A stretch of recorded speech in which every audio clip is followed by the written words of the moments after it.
Court में सुनवाई चल रही थी। जज साहब के सामने एक फरियादी वाला, साहब आपसे अच्छा फैसला तो हमारी पंचायत करती है। उसके बाद वह लड़का जज के घर पहुंचकर कहता है, जज साहब मेरे पैसे वापस कर दो। लेकिन जज साहब बोले, किस बात के पैसे, कैसे पैसे? लड़का बोला, 5 दिन पहले आपने जो 50,000 रुपये लेकर आए थे, कहा था कि 3 दिन बाद पैसा आपका लौटा दूंगा। तो जज साहब बोले, मैं कोई पैसा लेकर नहीं आया। तो लड़का बोला, मैं आपके ऊपर पंचायत लेकर आऊँगा। तो जज साहब को पंचायत के फैसले के बारे में ही तो जानना था कि पंचायत किस आधार पर अपना फैसला सुनाते हैं, क्योंकि जज तो अदालत में सबूतों के आधार पर फैसला सुनाया करते हैं, लेकिन पंचायत में जो पंच होते हैं वो किस आधार पर अपना फैसला सुनाते हैं, केस को किस आधार पर वो जांचते हैं, परखते हैं, यही सब जज को जानना था। इस वीडियो में आगे बढ़ने से पहले आपसे वही रिक्वेस्ट कि वीडियो को लाइक कर दो और चैनल को सब्सक्राइब कर लो, जिससे मेरा हौसला बढ़ता रहे। नमस्कार, स्वागत है सच्ची घटनाओं पर आधारित क्राइम स्टोरी के इस नए एपिसोड में। ये सच्ची घटना सुनाने जा रहा हूँ। राजस्थान राज्य में एक ज़िला लगता है धौलपुर। मैं बात कर रहा हूँ धौलपुर ज़िले की, जिसमें कोर्ट में एक 25 मई 2024 को एक सुनवाई चल रही थी। उसी समय एक जो लड़का होता है, जो फरियादी था, जो केसी था, वो बोलता है कि जज साहब आपसे फैसला अच्छा तो हमारी जो है पंचायत करती है, क्योंकि एक बार एक दूसरे व्यक्ति ने इस व्यक्ति के ऊपर केस कर दिया था। इसकी जो बकरी थी वो न जाने गुस्से में इसने उसमें लठ मार दिया था। इसी की बकरी थी और वो मर जाती है। उसके ऊपर इसका जो पड़ोसी था, कहते हैं ना कि कोई दुश्मनी होती है तो वो कुछ भी कर सकता है, इसने उसके ऊपर केस कर दिया था। और बात कोर्ट में पहुंचता है, तारीख लगती है, बुलाई जाती है, जज के सामने फैसला होना था।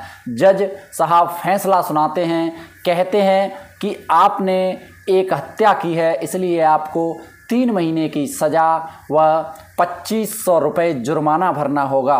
दोस्तों, इस बात को सुनकर के जो लड़का होता है कि जज साहब आपसे अच्छा फैसला तो हमारी पंचायत ही करती है। आपने तो मेरी ही बकरी, मेरी ही जो है घर पर, और मेरे से अचानक उसकी मृत्यु हो जाती है किसी कारण बस, लेकिन आप मेरी बकरी की बकरी गई, पैसे के पैसे आप ले रहे हैं और मुझे को 3 महीने की सज़ा भी सुना रहे हैं। ये तो कोई अच्छा फैसला नहीं हुआ। आपसे अच्छा तो हमारी फैसला पंचायत करती है। अब दोस्तों, यहाँ बात थी, जज को बस यही बात खटकती है कि आखिर हम लोग जो होते हैं जज वाले, वो तो फैसला अदालत जो होती है उसमें सबूतों के, गवाहों के अनुसार चलता है, लेकिन यहाँ जो पंचायत फैसला करती है वो किस आधार पर करती है, यही सब जानने के लिए जज साहब एक फ़ैसला ले लेते हैं कि अब मुझे पंचायत के बारे में ही जानना है। बस एक दिन वहाँ से गुजर रहे थे जज साहब। उसी समय ये जो बंदा है मोहन सिंह यादव, ये जो है बकरी चरा रहा था, एक नीम के पेड़ के नीचे बैठा हुआ था। साहब वहाँ रुक जाते हैं और इससे कहते हैं कि भैया मुझे बहुत अर्जेंटली ज़रूरत है, आप मुझे 50,000 रुपये दे दो, मैं आपको 10,000 रुपये एक्स्ट्रा दे करके 60,000 रुपये वापस करूँगा 3 दिन बाद। ऐसा कहकर के जज साहब उससे कहते हैं। बकरी वाला लालच में आ जाता है और लालच में आकर के और कहता है कि आप यहाँ 5 मिनट रुको, मैं अभी जो है अपने घर से लेके आता हूँ 50,000 रुपये, और उनको 50,000 रुपये दे देता है लाके। इस प्रकार जज वहाँ से लेकर के और चले आते हैं। अब जज साहब जो उन्होंने वादा किया था 3 दिन का, उस वादे पर वो नहीं जाते। चौथा दिन हो जाता है। 5वें दिन मोहन सिंह यादव बकरी वाला आ जाता है जज साहब के पास। कहता है, जज साहब मेरे पैसे दे दो, मेरे पैसे दे दो। जज साहब कहते हैं, किस बात के पैसे, कैसे पैसे? बोला, आपने लिए थे? मैंने कोई पैसे नहीं लिए। तो बकरी वाला बोला कि मैं फिर पंचायत लेके आऊँगा। तो इधर जो जज साहब होते हैं वो कहते हैं ले आइए पंचायत, करवा लो पंचायत से फैसला, मैं आपसे कोई पैसा लेकर के नहीं आया। अब दोस्तों यहाँ 1 जून 2024 को एक पंचायत आती है, करीबन 20-25 लोग थे उस पंचायत में, जिसमें कुछ बूढ़े बड़े भी थे, कुछ युवा भी थे और कुछ दोस्तों जवान भी थे। आते हैं जज साहब के घर और जज साहब से कहते हैं कि आपने ऐसा क्यों कर रखा है, इस मोहन सिंह यादव को आपने परेशान क्यों किया है, आप इसके अगर पैसे लाए हैं तो पैसे दे दो। तो वो कहता है कि पंचो मैं कोई पैसा लेकर के नहीं आया, आप ये आपको फरेब बना रहा है, मैं इसके बारे में बिल्कुल भी नहीं जानता। तो जब जज साहब ऐसा कहते हैं तो जो पंच होते हैं वो विचार विमर्श करने पर मजबूर हो जाते हैं और सोच में पड़ जाते हैं कि अब करें तो क्या करें। लेकिन उसी समय जो पंच बुजुर्ग होते हैं वो अपने आप में विचार करते हैं और पूछते हैं उस बकरी वाले से कि आपको पैसे इन्होंने कहाँ लिए थे आपसे। तो वो कहता है कि फलाना जगह नीम के पेड़ के नीचे।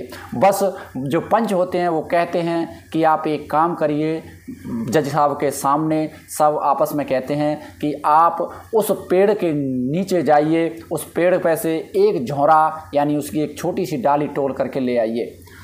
अब जैसे ही जो बकरी वाला मोहन सिंह यादव है वो वहाँ से निकलता है तो उसी समय जो जज साहब होते हैं वो कहते हैं कि आप एक काम करिए, जब तक जो नहाए नहीं है वो नहा धो लीजिए, हाथ पैर धो लीजिए और आराम से नाश्ता पानी खाना वाना खा लीजिए। उसको तो अभी टाइम लगेगा आधा घंटे के करीबन, उससे भी ऊपर भी हो सकता है। अब कुछ लोग तो उसमें युवा जो होते हैं वो कहते हैं ऐसी तैसी मरान दो, बकरी वाले को क्या करना, जज साहब के यहाँ माल खींच लो और चलते हैं। लेकिन कुछ जो जवान होते हैं वो कहते हैं कि नहीं, लेकिन बुजुर्ग जो होते हैं ना वो उनको फटकारते हैं, डांटते हैं, बोला हम पंच हैं, पंचायत करेंगे, ये हम चाट पहुँच करने नहीं आए। बस उसी बीच जो बुजुर्ग होते हैं वो आपस में सलाह मशवरा करते हैं और जज साहब को बुलाते हैं। जज साहब से कहते हैं कि जज साहब एक बात बताइए आप कि आपको कैसे पता कि वो जो पेड़ है वो इतनी दूर है और इसको इतना टाइम लगेगा। इसका मतलब ये है कि जज साहब आप उसके पैसे लौटा दीजिए, वो पैसे आप लेकर के आए हैं इसीलिए तो आपने कहा कि इतनी दूर है वो, नहीं तो आपको कैसे पता चलता। जज साहब कान पकड़ लेते हैं, कहते हैं कि पंचो मैं मान गया आपको, आप वाकई में जो सच्चाई होती है उसको निकाल करके लाते हैं और हम करते तो फैसला सच्चाई का है गवाह सबूतों के माध्यम से, लेकिन हम एक जो गवाह सबूत होते हैं वो फर्जी भी बनाए जा सकते हैं, लेकिन आप बिल्कुल पॉइंटों को पकड़ते हैं। मैं आपकी पंचायत को सलाम करता हूं और आप जो भी सेवा बनती है जज साहब से वो उन पंचों की सेवा करते हैं। और उसके बाद जब वो बकरी वाले मोहन सिंह यादव आते हैं उनको बाकायदा 60,000 रुपये जज साहब देते हैं, 50,000 उनके और 10,000 जो बोला था वो 60,000 देते हैं। और इस प्रकार वो जज साहब पंचायत को सल्यूट करते हैं, सलाम करते हैं और वाकई में एक सही फैसला अगर पंचायत करे तो कहते हैं ना कि जो केस है वो कोई भी छोटे से छोटा या बड़े से बड़ा केस कोर्ट में या फिर अदालत में ना जाए। लेकिन कहते हैं ना कि पंच जो होते हैं पहले फैसला किया करते थे, लेकिन अब पंच जो पंच नहीं रहे वो पंचायत नहीं रही। दोस्तों इस पूरे घटनाक्रम को सुनाने का उद्देश्य किसी को परेशान करना नहीं है या किसी का दिल दुखाना नहीं है, बल्कि आपको एक कहानी प्रस्तुत करनी थी जो वाकई में बिल्कुल सच्ची कहानी है दोस्तों। और अगर वीडियो अच्छी लगी हो तो प्लीज़ चैनल को लाइक करना और एक प्यारा सा कमेंट करना।